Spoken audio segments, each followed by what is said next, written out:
Kenapa kok harus minimalis? Baik, bismillah. Ini kita awali dari definisi ya. Kalau definisi ini saya ambil dari 2 buku. Yang pertama Joshua Becker, yang kedua Fumio Sasaki. Yang pertama dari buku Becoming Minimalist, dia mendefinisikan minimalis adalah tentang mendapatkan apa yang membuat kita bahagia dan menghilangkan segala yang memalingkan kita dari hal tersebut. Jadi gaya hidup minimalis itu fokus pada yang hakiki membuat kita bahagia, menghindar dari yang mendistraksi kita, yang tidak penting. Baik itu pikiran, baik itu barang, apapun itu yang sekiranya tidak terlalu relate dengan hakikat hidup kita yang kita anggap membahagiakan, ya kita singkirkan. Nah, nanti hakikatnya itu. Kita ini kan hari ini banyak sekali, rame sekali hidup kita. Ada banyak sekali hal, ada banyak sekali distraksi yang memalingkan kita, yang membuat kita lupa hal-hal yang penting. Boleh dicek sekali-sekali. Sering saya sarankan, ayo teman-teman coba cek ya WA-mu hari ini. Di grup-grupmu lah terutama, coba dicek berapa persen percakapan serius produktif, berapa persen yang iseng saja, berapa persen yang isinya cuma meme isinya cuma emoticon tidak jelas itu. Kadang panjang sekali kan di grup WA itu isinya emoticon. Kalau dihapus denda, nanti bawahnya denda juga tidak apa-apa asal bahagia, nanti bawahnya lagi panjang sekali. Sering sekali kita gitu. Dan itu bisa tiap hari kita begitu. Nah, ini salah satu contoh saja betapa dalam hidup kita ini sering sekali waktu terbuang atau kita fokus pada sesuatu yang ini sebenarnya tidak terlalu penting. Tapi energi kita, tenaga kita, biaya kita terserap ke situ. Oke, maka kata Joshua Becker tadi, ya minimalis itu fokus pada yang hakiki membahagiakan dan meninggalkan yang memalingkan kita jauh dari hal tersebut. Nah, nanti ada definisi dari Fumio Sasaki. Kalau ini lebih praktis definisinya. Minimalisme adalah gaya hidup yang berarti kita mengurangi barang yang kita miliki sampai pada tingkat paling minimum dan memberi kita kesempatan untuk merenungi arti bahagia. Jadi biasanya kan yang tadi mendistraksi kita itu, menghabiskan energi, tenaga, biaya, itu kan banyak barang-barang di sekeliling kita yang tidak penting.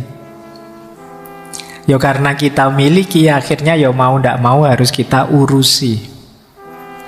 Nah, dari situ terus waktu kita banyak tersita, tenaga kita banyak tersita, energi kita banyak tersita. Gaya hidup minimalis itu mengurangi itu semua. Jadi setelah ini teman-teman boleh kalau pulang ke kos-kosan terus kamu nilai ya barangmu di kamarmu itu ada berapa, penting enggak yang ada di kamarmu itu semua. Jadi misalnya ada buku, ada apalah di sana, kadang-kadang ada gelas, ada piring campur jadi satu, kemudian ada baju, ada semuanya kan banyak sekali barang di kamarmu itu. Coba kamu nilai satu-satu. Ini penting, ini pas jumlahnya atau berlebih, ini ada gunanya atau mending dibuang saja. Gunanya apa? Misalnya kalian punya baju di lemarimu ada berapa? Biasanya yang putri-putri, bajunya kan banyaknya luar biasa. Merasa bajunya kurang misalnya terus beli. Nanti beli, ternyata jilbabnya warnanya tidak cocok, terus beli jilbab. Dalemannya tidak cocok lagi, terus beli daleman. Terus dan nambah terus. Apalagi kalau ada flash sale itu ya. Kadang kamu tidak butuh, terus jadi seolah-olah butuh. Akhirnya numpuk semua di kamarmu. Karena memiliki, akhirnya kan habis energi untuk momong barang-barang yang kamu miliki. Nah, tiap hari repot dengan nyuci, nyetrika, membersihkan, dan lain sebagainya. Nah, ini salah satu contoh betapa hidup kita ini banyak berlebih, tidak efektif. Disinilah muncul pandangan gaya hidup minimalis. Jadi seorang minimalis itu orang yang benar-benar tahu apa yang penting bagi dirinya. Dan yang penting itu yang dipertahankan. Yang tidak penting, tidak eman-eman dilepaskan. Kadang-kadang kita itu kan emosional. Barang sudah tidak bisa dipakai. Cuma Pak, ini sejarahnya luar biasa loh Pak. Ya wis, ini ada kenangannya loh Pak. Ya akhirnya ya numpuk semua. Ya apa sih, wong memang itu semula milik kita. Mana ada barang yang tidak ada kenangannya. Semua ada kenangannya. Oh ini piring ini Pak, dulu saya pakai di pondok zaman saya. Ya wis. Jadi emosi kita sering main di situ. Akhirnya ya banyak barang tidak berguna. Wongnya kamu tidak pakai. Nah, seorang minimalis itu ngerti ini penting, saya pertahankan. Oh kalau itu tidak penting, saya buang. Sederhananya itu. Baik, nanti kita lihat detailnya ya. Jadi definisinya ini ya. Kalau kalian pengen jadi minimalis, intinya tahu mana yang penting dan harus dipertahankan dalam hidup ini, dan mana yang dilepaskan saja. Hakikatnya di situ nanti. Nah, ini dasar berpikirnya. Ini saya ambil dari beberapa sumber. Seperti apa sih orang hidup minimalis itu? Dasarnya apa? Yang pertama, kalian harus mengenali gunanya setiap barang yang kalian miliki. Jadi ketika kalian tahu gunanya, nanti kan kalian ngerti nilainya. Banyak orang yang ketika punya sesuatu yang dilihat bukan gunanya, mungkin gayanya, mungkin apalah trennya, mungkin dan lain sebagainya. Kalau bagi seorang minimalis, pertama-tama yang dilihat gunanya. Misalnya HP ini tak kasih casing biar nggak kelihatan mereknya. Meskipun teman-teman bisa menebak ini HP apa, yo jelas HP murah. Nah, tapi kan kita tidak lihat gayanya, tidak lihat mereknya, tidak lihat trennya. Yang dilihat apa? Gunanya. Yang penting kalau teman-teman WA bisa masuk, saya bisa baca, bisa jadi alat komunikasi yang efektif misalnya. Nah, itu yang dilihat gunanya. Saya tidak tahu ada tidak yang malam hari ini hadir dan misalnya HP-nya tiap tahun ganti. Dia merasa out of date kalau wah ini sudah waktunya S22 kok saya masih S21 misalnya. Itu dia gelisah kalau begitu. Nah, ini kemungkinan perlu belajar minimalis. Jadi memahami sesuatu itu dari gunanya pertama-tama. Baik, yang kedua, hindari mengafiliasikan diri kita dengan barang yang kita miliki. Menilai diri atau menilai orang dari barang yang kita miliki. Kita bukan barang kita. Jadi jangan membaca statusnya orang, nilai orang dari apa yang dia miliki. Wah, HP-nya terbaru ya, ini yang iPhone yang terbaru ini. Wah, ini yang Galaxy Z yang Fold ini paling mahal ini. Ini HP sekecil ini harganya satu motor misalnya. Terus kamu wah ini perlu dihargai orang ini. Enggak, engkau bukan barang yang engkau pakai. Wah, motornya misalnya. Enggak, jangan menilai orang atau apalagi menilai dirimu dari barangnya. Banyak orang-orang besar itu yang sederhana sekali gaya hidupnya. Jadi itu rumus kedua, jangan menilai dari barang. Wah, bajunya branded terus misalnya. Nah, itu menilai dari barangnya. Yang ketiga, ini prinsip selanjutnya, ini nyambung dengan yang keempat. Sedikit barang itu sama dengan sedikit stres. Sedikit barang membuat kita lebih merdeka. Tadi saya bilang, semakin banyak kita punya sesuatu kan semakin repot. Kemarin motornya motor lama pitung tahun 70-an misalnya, itu kamu parkir di depan kamar kos-kosanmu semalam, tidak dikunci, kamu santai, tidak khawatir, tidak stres. Malingnya juga wegah apa barang kayak gitu, tidak imbang dengan resikonya. Tapi kalau motormu yang terbaru, yang fresh, yang mahal, kamu kepikiran terus. Waduh, ini motorku di luar, jangan-jangan ada yang nyenggol, jangan-jangan ada yang itu. Kalau kamu naikinnya kan juga agak hati-hati, jangan sampai kegores apapun. Kamu pokoknya hati-hati, stresnya banyak. Tapi kalau motormu motor lama kan, alah kegores, kesenggol apa, yang rugi yang nyenggol. Ayo, prinsipmu kan begitu mikirnya kan, kamu tidak stres. Jadi tidak kepikiran, yang biasa-biasa saja. Oke, cuma jangan dianalogikan pasangan ya. Nyari jangan yang cakep-cakep Pak, biar tidak kepikiran. Nyari yang biasa-biasa saja, santai saja, di mana-mana kita tidak khawatir. Apa ada yang mau? Tidak ke situ ya arahnya. Ini barang yang kita miliki. Jadi semakin sedikit yang kita miliki tambah nyaman, dan kita tambah merdeka. Yang punya motor ya harus mikiri servis, mikir kadang ban bocor, mikir macam-macam. Yang tidak punya motor tidak kepikiran itu. Maka kalian harus jeli kapan aku perlu motor, kapan tidak. Kapan aku perlu mobil, kapan tidak. Bukan berarti jangan punya motor atau jangan punya mobil, enggak. Coba kamu baca guna tadi loh, yang nomor 1, kapan harusnya kamu saatnya punya motor. Misalnya, Pak, saya antara kos-kosan saya dengan kampus itu paling sekitar 100 meter. Nah, kalau 100 meter apa penting kamu punya motor misalnya. Tapi kalau ingin jalan-jalan kemana-mana, sekarang angkutan umum banyak. Ada Trans Jogja, ada macam-macam, ada Gojek, ada apa yang sekarang tidak ada misalnya. Ini jadi kamu mikir guna, tidak sekedar mikir gengsi, tidak sekedar mikir tren. Nah, prinsip yang kelima, kalau tadi sedikit stres, lebih merdeka. Yang kelima adalah melepas keterikatan dengan barang. Iyalah, misalnya kamu butuh motor, ya tetap kalian jangan terikat dengan kepemilikanmu. Kalau bahasa Jawane ya, kalau kita punya harta, punya dunia, jangan kedunyan. Kedunyan itu sangat terikat dengan harta duniawi yang dia miliki.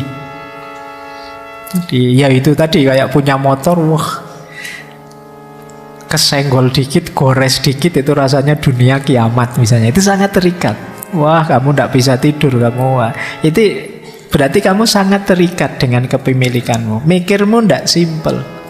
Kalau mikir simpel, gores, ya sudah dibengkelkan, nanti kan beres. Itu kan sederhana, tidak ruwet. Kenapa kamu stres? Ya karena kamu sangat terikat, sehingga mikirnya jadi ruwet, jadi panjang. Loh. Baik, ya kalau bahasa kemarin pakai istilah overthinking. Mikirnya terlalu ruwet, terlalu muter-muter, mbok sudah simpel saja. Ya gores, ya dibengkelkan, diputus, ya cari lagi. Ini sederhana.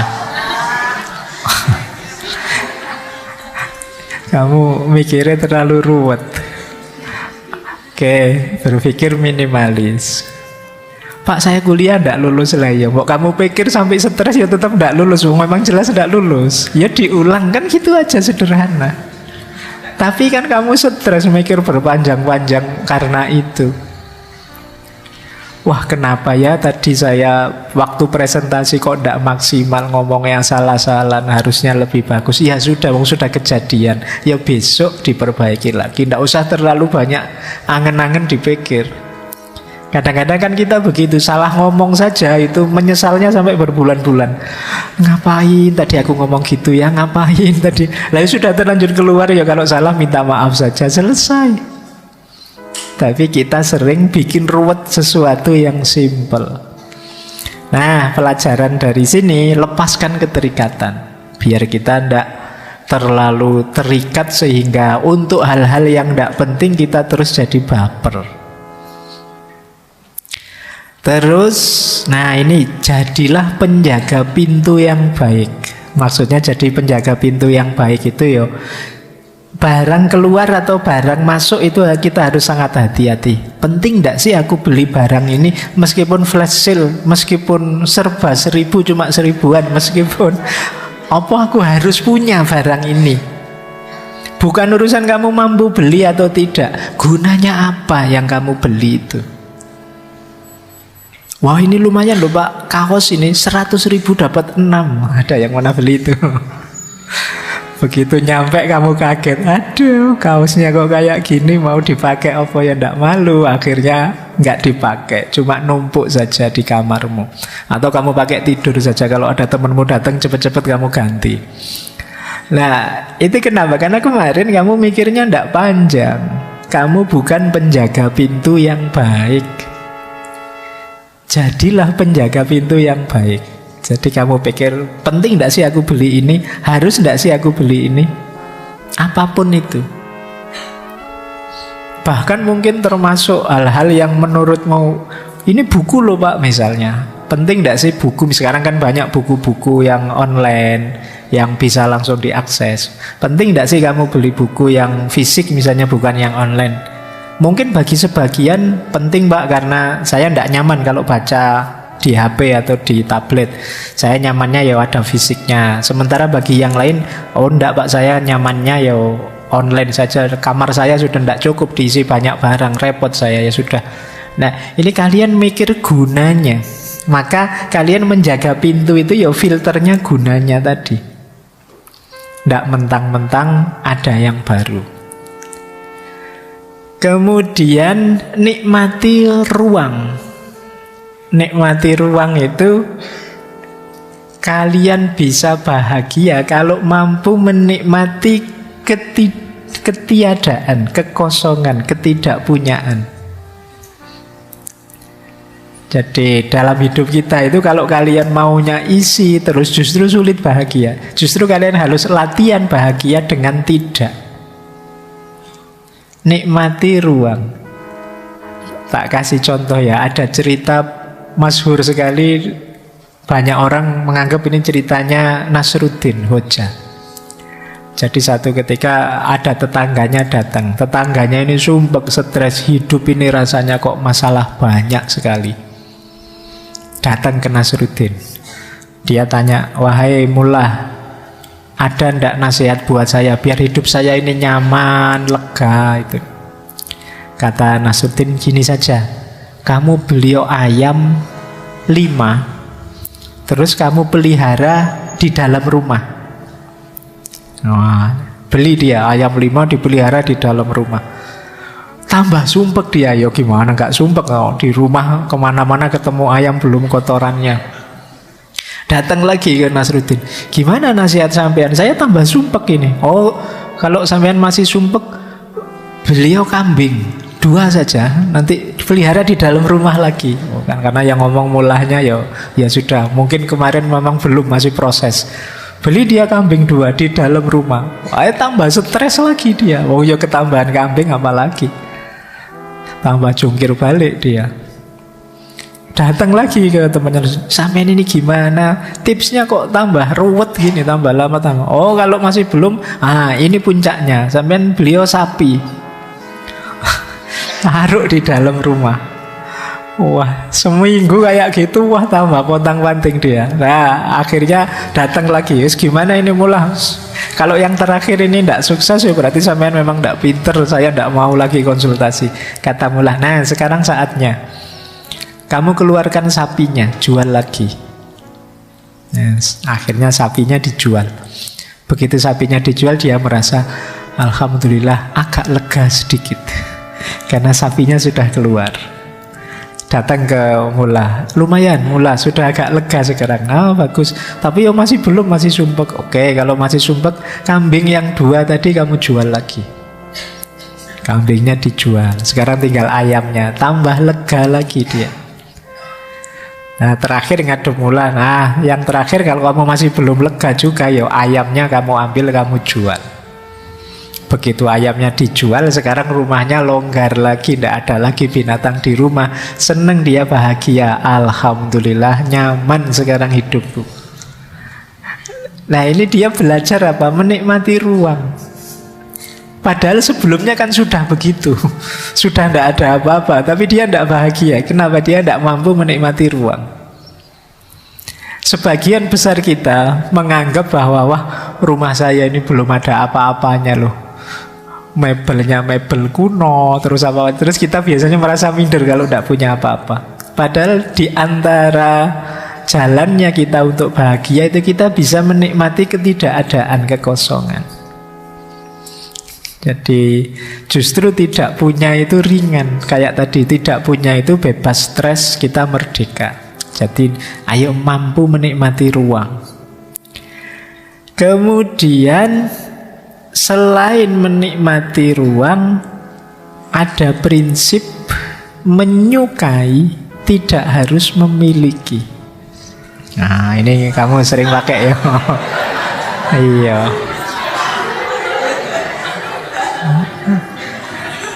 Kamu sering begitu ya. Oke, ini kan yang paling sering kamu pakai kan prinsip ini, menyukai tidak harus memiliki. Ini biasanya kalau sudah ditembak terus ditolak kan ilmu ini keluar. Jadi gini loh, kita itu terbiasa ingin punya apa saja yang kita sukai. Padahal tidak harus memiliki, kita sudah bisa menikmati itu. Misalnya, wah saya seneng es krim Pak. Kan tidak harus kita beli mesin pembuat es krim. Itu namanya menyukai tidak harus memiliki. Wah saya seneng Pak ayam yang crispy itu. Oh terus tidak cuma beli ayam crispy, kamu mati-matian pingin beli panci atau apa yang bisa bikin ayam crispy. Akhirnya kamu beli beneran pancinya, tapi begitu mau bikin, repot amat, beli saja ada. Terus barangnya cuma numpuk di rumah, di kamarmu. Pak ini alat perebus telur loh Pak, efektif sekali, gampang ngerebus telur. Terus kamu beli, tapi terus kamu, lah ngapain beli telur direbus repot-repot, kalau di warung tinggal ngambil selesai. Jadi kita sering punya prinsip kalau suka ya beli. Saya senang sekali dengan jus Pak. Wah, terus kamu beli juicer untuk ngejus itu. Tapi yo sering tidak dipakai. Yo kamu sukanya pulang dari kampus ya beli aja jus pinggir jalan, selesai. Akhirnya barang numpuk. Nah itu yang dimaksud ya, menyukai tidak harus memiliki. Yo kalian seneng baju-baju bagus kan tidak harus terus beli mesin jahit. Jadi tidak harus kamu kursus desainer. Jadi menyukai tidak harus memiliki. Tidak ada hubungannya dengan pacaran ini. Ayo, meskipun ya bisa kamu pakai. Baik ya, jadi ini prinsip. Ini ternyata ini prinsip luas, universal. Kamu kemarin ngertinya hanya untuk itu. Ternyata yang hidup itu memang menyukai tidak harus memiliki. Terus bahagia dengan cukup. Ya hidup ini memang harus pas, tidak lebih, tidak kurang. Lebih itu tidak enak, ada tugas ekstra. Kurang juga tidak enak, berarti ada yang tidak terpenuhi. Ayo latihan bahagia dengan cukup. Cukup dengan parameter guna tadi ya, bukan parameter tren, bukan parameter gaya dan lain sebagainya. Kalau HP edisi jadul cukup untuk segala macam kepentinganku hari ini, ya sudah. Kalau laptop lama sudah cukup, ya tidak harus beli laptop baru. Kecuali memang, Pak saya ini kan mahasiswa IT Pak, saya mahasiswa teknik informatika, kalau laptop kayak gini tidak cukup Pak. Iya beliau berarti yang cukup. Jadi cara berpikirnya begitu. Mainnya diguna, bukan gaya. Ini prinsipnya. Jadi ayo latihan bahagia dengan cukup.